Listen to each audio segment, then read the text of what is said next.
Honor and Duty Arcade Edition has hit the PlayStation 4, and it's another good example of why the games on the PlayStation Network have slowly started to go down in quality.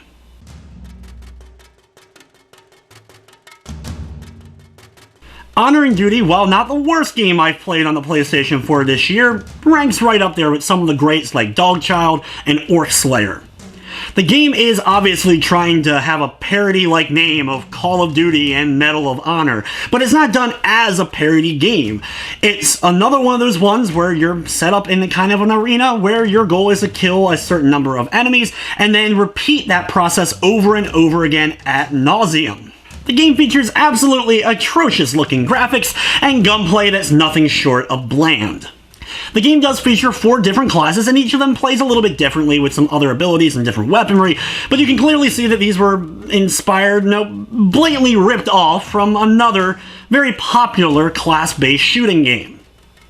After you're dropped in, you're tasked with buying some ammo, though you can buy unlimited for the game's base handgun, and then the enemies start rolling in. You start off with only having to kill a couple of enemies, but after you defeat that amount, you'll then have to go to the next checkpoint and defeat more enemies. And this just repeats with the number of enemies you have to kill, the types of enemies you're fighting amongst the same 4 classes that you're able to choose from. There's nothing other than those 4 classes involved in the gameplay. You do get some allies that will help you, controlled by the AI, which they will drop dead in just a moment's notice and are as brain dead as the other characters that you're currently fighting.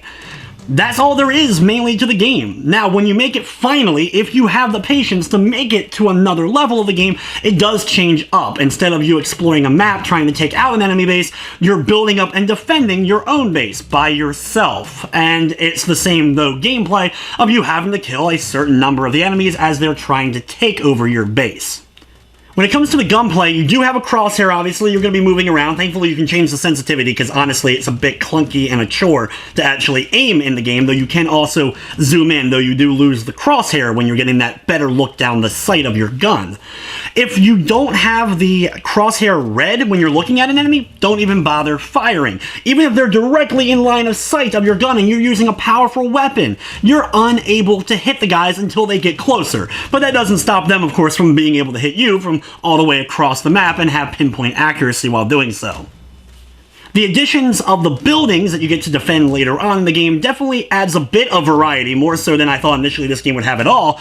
But basically, you'll be defending a medical tent that can heal you if you get close by, armory, which will give you better weaponry, and the game does have an okay amount of weapons at your disposal. You're actually able to buy new weaponries using the money that the game just gives you, though it doesn't seem to give you money except at key moments as you're progressing through. During the game's entire first level, it didn't seem I got any extra money and just had to find weapons laying around the ground. While this does change up things a very minuscule bit, it doesn't change the repetitive gameplay that is basically just firing at the same enemies over and over again.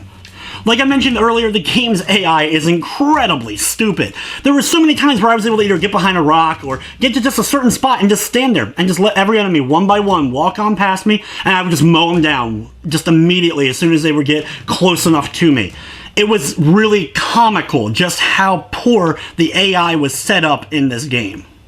I will give credit when credit is due, though. The game did not crash on me, and there wasn't major glitches. There was plenty of little minor things here and there that became more funny than actually a negative, such as killing an enemy and they wouldn't actually fall over and die. They would just continue to stand there. Enemies that would die, but they would still act like they're alive by moving their bodies all around until eventually they ended up disappearing from the screen.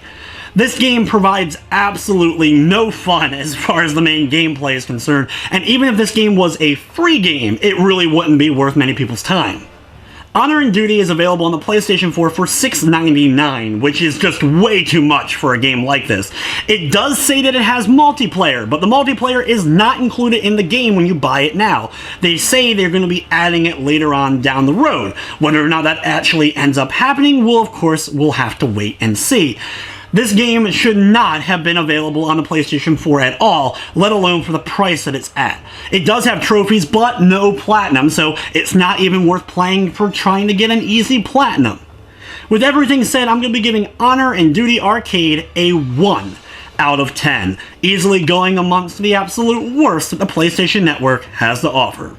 But anyway, guys, that's going to wrap up this review. I'd like to thank you for watching, and of course, I hope you enjoyed.